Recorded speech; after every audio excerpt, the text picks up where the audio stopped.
بات سمجھ رہے ہیں؟ یہ سنیوں کی کمزوری ہے. یہ آپ سنی ہیں، ایک اللہ والے سے آپ تابع ہو جانا. کس کے؟ ذرا زور سے اور ذرا زور سے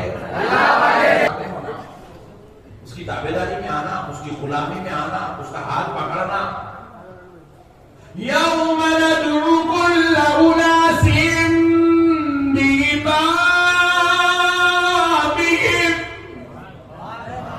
بروز محشر تم کو جنت کی طرف تمہارے اماموں کے ساتھ بلایا جائے گا.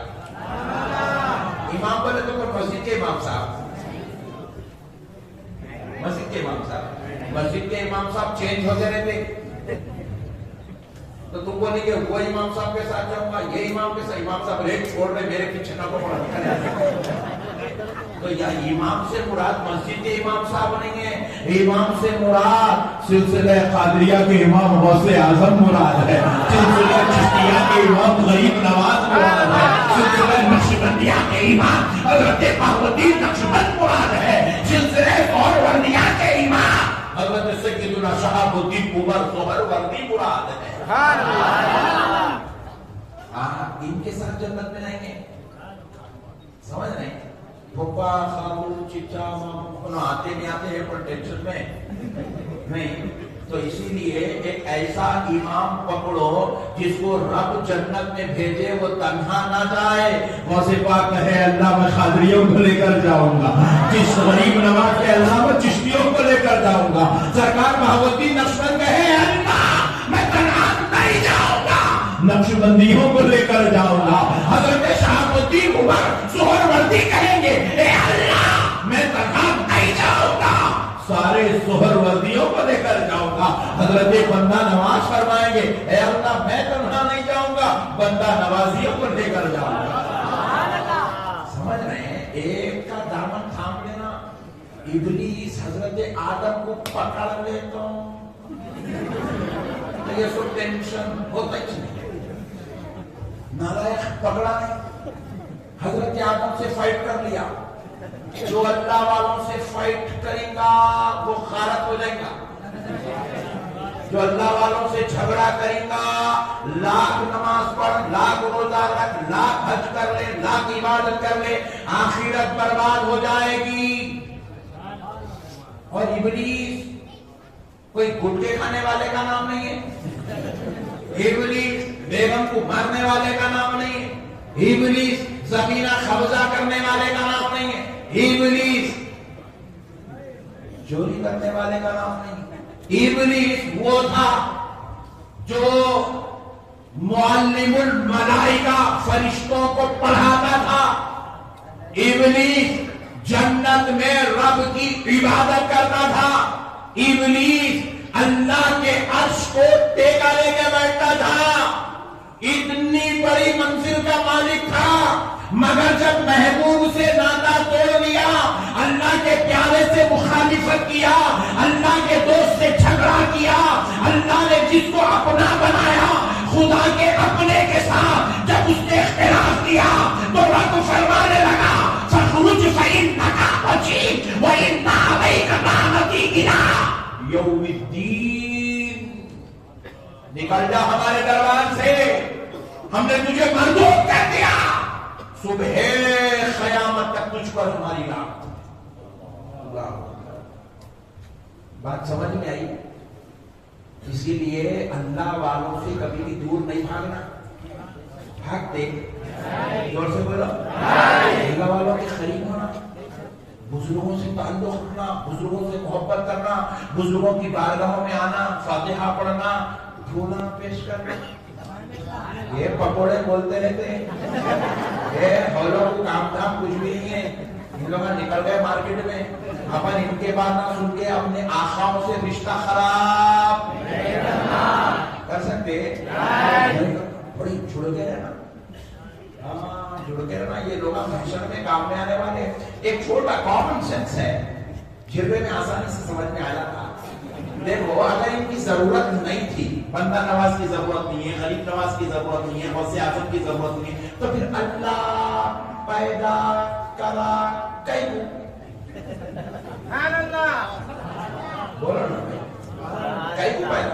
اللہ کے پاس ہمارے جیسے بندوں کی کوئی کمی تھی کیا جو ان محبوبوں کو پیدا کر؟ اللہ ان کو پیدا کر کے دنیا والوں کو بتا دیا یا ایھا الذین آمنوا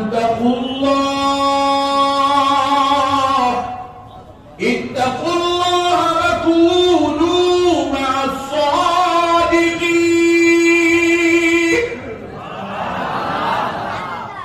اللہ ان کو پیدا کر کے ہم کو بول رہا جڑ جاؤ ان کے ساتھ، ان کے آ جاؤ ان کے دامن محبت میں. بنیں گے انشاءاللہ، بنیں گے انشاءاللہ. سرکار کے غلام بننا، اولیاء اللہ کے غلام بننا.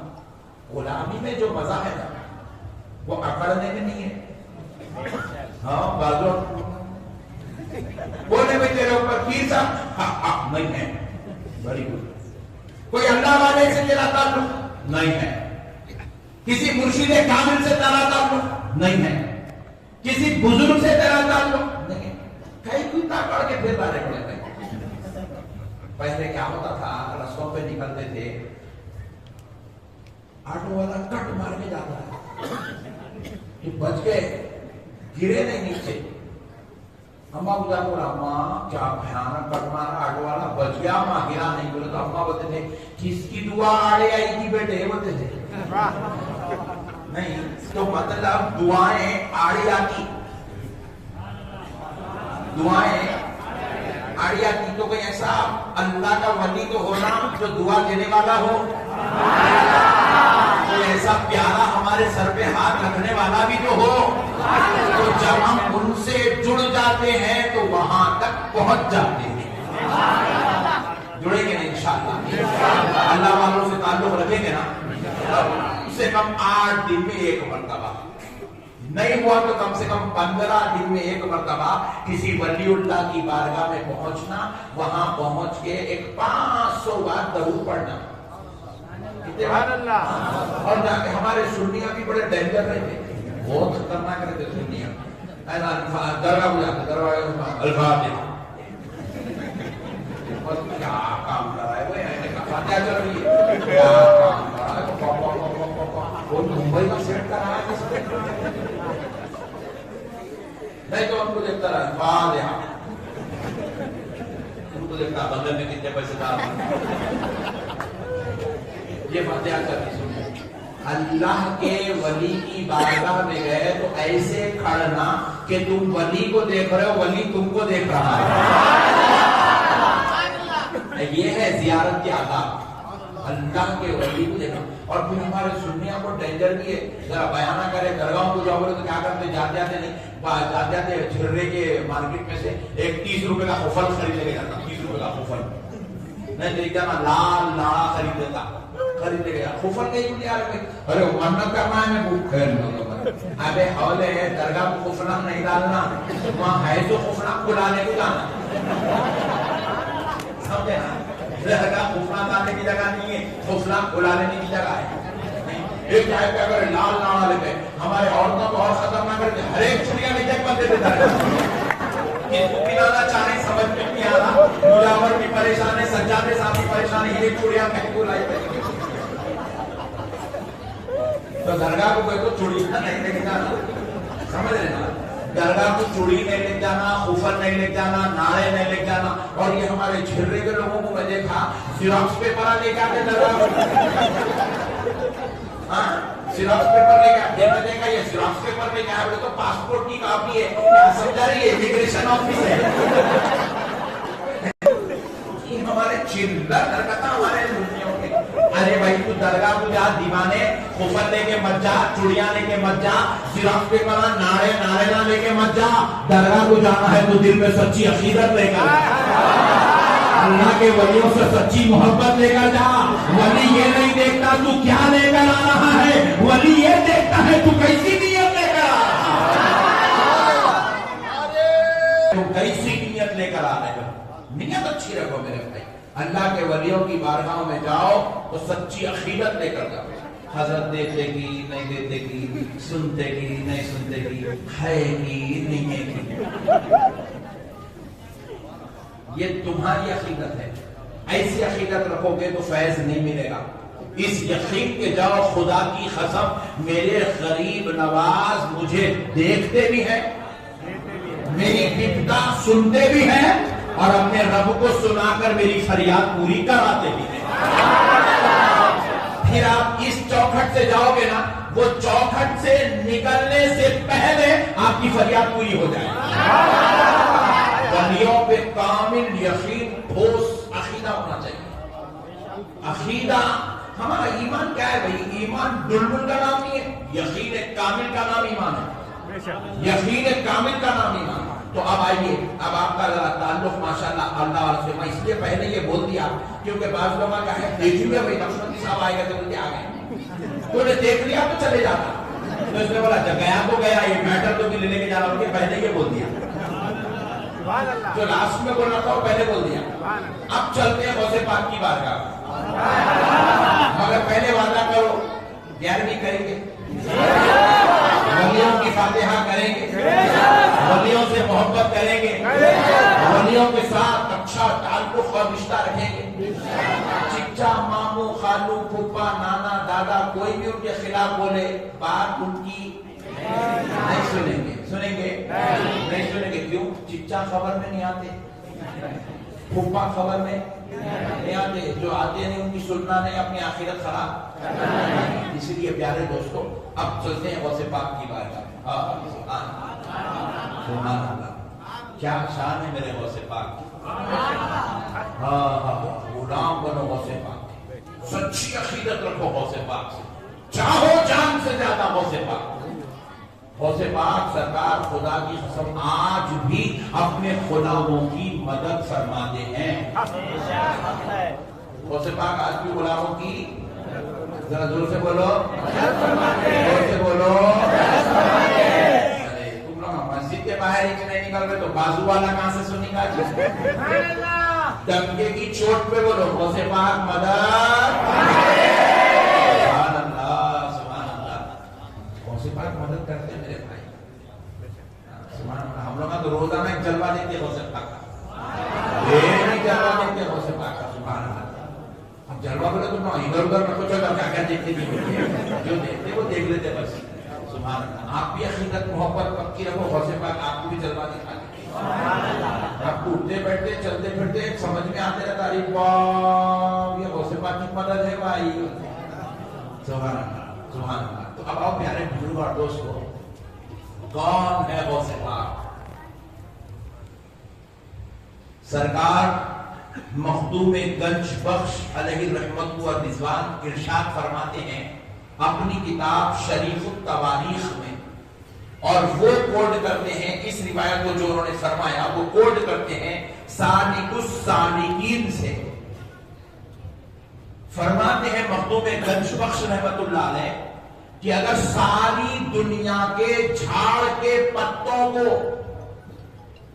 ساری دنیا کے جھاڑوں کے پتوں کو اگر ورق بنا دیا جائے, اور ساری دنیا کے جھاڑوں کی ڈغالیوں اور شاخوں کو خلق بنا دیا جائے, پورے زمین والوں آسمان والوں کو غوث اعظم کی تعریف اور کرامات لکھنے پہ لگا دیا جائے, تو شاخ ختم ہو جائے گی, پتے ختم ہو جائیں گے, مگر غوث اعظم کی شان و عظمت ختم نہیں ہوگی. اللہ نے غوث اعظم کو ایسی شان کا مالک بنایا. حضرت مخدوم گنج بخش علیہ رحمہ فرماتے اللہ نے شیخ عبد القادر جیلانی کو ایسی شان کا مالک بنایا. میرے پیارے بزرگوں اور دوستوں, کیا بچوں کا کھیل ہے؟ سرکار غوث پاک رضی اللہ تعالیٰ عنہ خود ارشاد فرماتے ہیں اند حسنی اخدع مقامی, میں حسنی ہوں, امام حسن کی اولاد ہوں, اور میرا مقام چھپا ہوا ہے, میرا مقام ظاہر نہیں ہے, میرا مقام چھپا ہوا ہے. اگر میرا مقام ظاہر ہو جائے تو دنیا والا کوئی مجھے سمجھ نہیں سکتا. میرے رب نے مجھے مقام اخدع چھپے ہوئی منزل میں رکھا ہے, کیونکہ میرا مقام سمجھنے کی عام لوگوں میں تو دور کی بات ہے, ولیوں میں بھی وہ صلاحیت نہیں ہے کہ کہ وہ میرے مقام کو سمجھ سکے. ولیوں میں بھی وہ صلاحیت نہیں ہے کہ میرے مقام کو سمجھ سکے. اللہ اکبر. حضرت سیدنا محی الدین ابن عربی سرکار غوث الورا رضی اللہ تعالیٰ عنہ کے روحانی بیٹے ہیں. آپ محی الدین ابن عربی رحمت اللہ علیہ سرکار غوث پاک کے روحانی بیٹے. آپ مراقبہ کرتے ہیں, ایک ولی کا مقام مراقبے میں دیکھتے ہیں. اللہ رب العزت ولی کی شان و عظمت مقام و مرتبہ پہ دکھاتا ہے. محی الدین ابن عربی دیکھتے ہیں, پھر دوسرے ولی سے متعلق کرتے ہیں, ان کا مقام و مرتبہ دیکھتے ہیں, ان کے مقام و مرتبے کو سمجھتے ہیں. جب سارے ولیوں میں جن کو آپ چاہتے تھے, جن کا مقام و مرتبہ دیکھنا چاہے, آپ نے مراقبے میں دیکھ لیا. اب خیال آیا سرکار سیدنا شیخ عبد القادر جیلانی, محبوب سبحانی, قطب ربانی, پیر ناسانی, سرکار غوث اعظم کے مقام کو دیکھو. کون ہے یہ سرکار غوث اعظم کے روحانی بیٹے ہیں. آپ ذرا غور کرو, میں کوئی 14ویں صدی کے مولانا کی بات نہیں کر رہا ہوں, غوث اعظم کے دور کی بات کر رہا ہوں, محی الدین ابن عربی رحمت اللہ علیہ کی بات کر رہا ہوں. آپ نے چاہا کہ سرکار غوث اعظم کا مقام دیکھو, آپ نے مراقبہ کیا. سرکار غوث پاک کا مقام دیکھنے کے لیے حضرت غوث پاک کا کوئی مقام نظر نہیں آیا. پھر دوبارہ آپ نے مراقبہ کیا, پھر نظر نہیں آیا. تیسری بار ہوا, نظر نہیں آیا. 17 مرتبہ مراقبہ کرتے گئے تاکہ غوث اعظم کے مقام و منزل کو دیکھیں. مقام نظر نہیں آیا. بڑے پریشان ہو گئے, بے چین ہو گئے, بے قرار ہو گئے. آخر یہ ہوا کیا رہا ہے؟ ہر ولی کا مقام دیکھنا چاہتا ہوں, مقام و مرتبہ, منزل و درجہ نظر آتے ہیں, مگر عبد القادر جیلانی علیہ رحمت و رضوان کا مقام و مرتبہ نظر نہیں آ رہا ہے. بات کیا ہے؟ سوچ میں جب بستر پہ لے گئے, نیند لگ گئی تو خواب میں دیکھتے ہیں سرکار سیدنا غوث الورا تشریف لاتے ہیں. فرماتے بیٹا محی الدین, تم ہمارے مقام و مرتبے کو دیکھنے کی کوشش کر رہے ہو, بیٹا تم ہرگز ہمارا مقام و مرتبہ نہیں دیکھ سکتے, کیونکہ تمہارے مراقبے کی, تمہاری ولایت کی, تمہاری منازل کی جہاں انتہا ہوتی ہے, اس سے کروڑوں میل آگے عبد القادر کی ابتدا ہوتی ہے. نے اب مجھے یہ مقام عطا فرمایا. بڑے بڑے بزرگ ان کو نہیں پہنچے تھے, لگے ہاتھوں ایک مسئلہ سنا کے آگے بڑھ جاتا, کیونکہ میں روزانہ ایک نیا اسٹیٹ, ایک نیا شہر, ایک نیا گاؤں, ایک نئی پبلک سے ملتا ہوں. تو کئی ایسے مقامات میرے کو ہندوستان میں دیکھنے کو آئے. مریدہ کیا کر رہے معلوم, اپنے مرشد کو شبیہ غوث اعظم بول رہے بھائی. ارے کدھر غوث پاک, اللہ اکبر.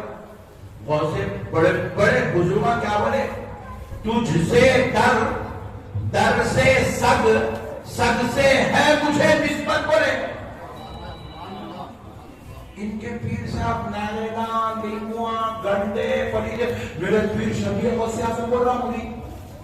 نوز باللہ ایسا نہیں بولنا. غوث پاک کی دھول میں بھی, ان کے در کے کتے کی خاک میں بھی اگر جگہ مل جائے نا تو یہ ہمارے لیے معراج ہے.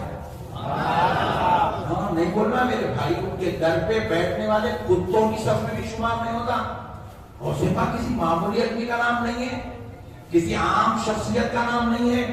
ہمارے نقشبندیہ سلسلے کے امام حضرت سیدنا مجدد الفسانی شیخ احمد سرہندی رحمت اللہ علیہ اپنی کتاب السیف الملول میں تحریر فرماتے ہیں کہ اللہ رب العزت کے نے انبیاء کے بعد جو عزت و عظمت والا مرتبہ رکھا ہے وہ مرتبہ ولایت کا رکھا ہے, اور ولایت نے جو سب سے بڑا مرتبہ رکھا ہے اس مرتبے کو اللہ رب العزت نے جو شان عطا فرمائی, جو نام عطا فرمایا, وہ خطب الارشاد کا منصب ہے. ولیوں میں سب سے بڑا مرتبہ ہے یہ خطب الارشاد. کیا ہے بولیے, ذرا زور سے بولیے, کون غوث پاک سمجھو آپ، ہم کو غوث پاک کی عقیدت و محبت کی ضرورت ہے. قطب الارشاد کا منصب ولایت میں بڑا درجہ رکھتا ہے. فرماتے ہیں کون؟ حضرت شیخ احمد سرہندی رحمت اللہ علیہ ارشاد فرماتے ہیں، سرکار مجدد عرف ثانی ارشاد فرماتے ہیں کہ اللہ رب العزت نے نبوت کے بعد ولایت کی امامت مولا علی المرتضی شیر خدا کو عطا فرمائی، اور سرکار علی المرتضی قطب الارشاد کے منصب پر فائز ہونے والی سب سے پہلی ذات ہے. قطب الارشاد کے منصب پر یہ ولایت کا سب سے بڑا پوسٹ ہے. اس منصب پر اللہ نے مولا علی کو مقرر کیا. اور کب مقرر کیا؟ فرماتے ہیں حضرت آدم علیہ السلام کی امت کے اولیاء سے لے کر مولا علی کی ولادت اور مولا علی کے پردہ فرمانے تک اللہ نے اس منصب پر مولا علی کو فائز فرمایا. حضرت آدم کی امت کے اولیاء سے لے کر سرکار مولا کائنات کے پردہ فرمانے تک اس منصب قطب الارشاد پر مولا علی المرتضی فائز تھے. جب سرکار مولا علی المرتضی پردہ فرمائے تو سرکار امام حسن مجتبی اس منصب ذیشان پر فائز ہوئے. پھر امام حسین مصطفیٰ اس منصب ذیشان پر فائز ہوئے. پھر امام زین العابدین ایسے کرتے ہوئے جب سرکار غوث البراء سیدنا شیخ عبد القادر جیلانی محبوب سبحانی قطب ربانی پیر رسانی جب اس دنیا میں تشریف لائے، جیسے ہی دنیا میں آئے پہلی سانس کے ساتھ اللہ نے سرکار غوث اعظم کو قطب الارشاد کے منصب پر فائز فرما دیا. اور فرمایا جاتا ہے کہ اب غوث پاک سرکار پوری زندگی منصب قطب الارشاد پر فائز ہے. جب آپ پردہ فرمائے تو آپ سے یہ منصب لیا نہیں گیا، آپ سے یہ منصب واپس نہیں لیا گیا. فرماتے ہیں حضرت مجدد عرف ثانی فرماتے ہیں پھر یہ غوث پاک کن سے یہ منصب نہیں لیا گیا تو کب تک غوث پاک کے پاس رہے گا؟ فرماتے ہیں جب قیامت کے قریب امام مہدی تشریف لائیں گے اس وقت تک اس منصب پر اللہ نے غوث اعظم کو مقرر فرما دیا ہے.